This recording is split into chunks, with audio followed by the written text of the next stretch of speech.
I'm Mark Hall. What a week it has been for politics. President Joe Biden announcing that he is not seeking re-election, instead backing Vice President Kamala Harris to take over the Democratic Party. Biden addressed the nation this week, the first time back in the Oval since his announcement. So I've decided the best way forward is to pass the torch to a new generation. That's the best way to unite our nation. You know, there is a time and a place for long years of experience in public life. There's also a time and a place for new voices, fresh voices, yes, younger voices. And that time and place is now. Since that announcement, Harris has raised more than $100 million into her campaign. She has received dozens of endorsements, including the Obamas, the Clintons, and top leadership within the Democratic Party. And joining Capitol Review is Sharatsky Rai. She is the Director of Audience Development and Head of Social Media at The Hill. Sharatsky, welcome back. Was President Biden's announcement a surprise to you? And do you think, speaking with Democrats, the majority think he made the right decision?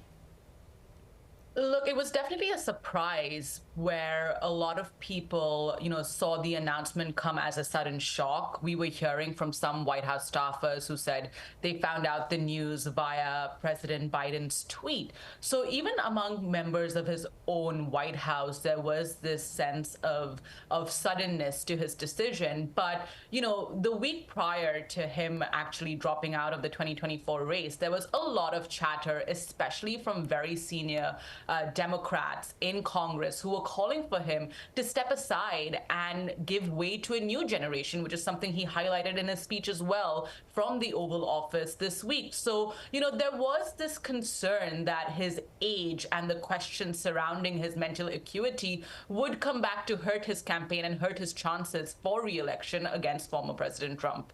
As you know, a surge of excitement for the vice president. Many wonder if she's the right choice, but you know firsthand a lot of excitement online where they raised a lot of money. That's exactly right. There has been this surge of new voter registrants as well, according to vote.org. They said that almost 40,000 new voters registered in the 48-hour period after President Biden dropped out. We're also hearing things from Vice President Kamala Harris's campaign, which kind of reaffirms that there is this new energy behind her movement and her campaign to be the next president and to be the Democratic nominee for president. Her campaign said that they raised $81 million in the 24 hours after she announced that she would be running, after President Biden endorsed her as his likely successor. So there is this new wave of interest once again in the election cycle that we're seeing right now. Sharatsky, are you hearing anything from Republicans about a potential legal challenge to Biden stepping down and Harris potentially being the party's nominee?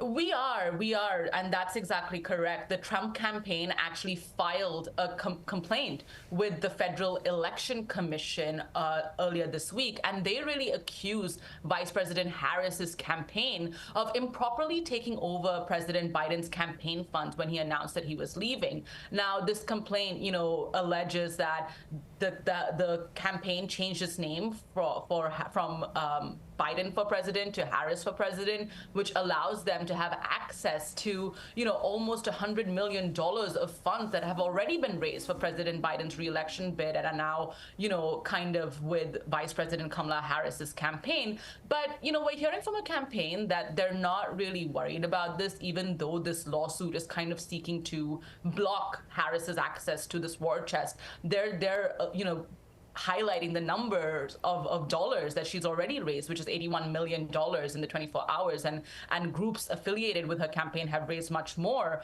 So they're saying that they have a very healthy fundraising movement going on. So they're not worried regardless of whichever way this lawsuit goes.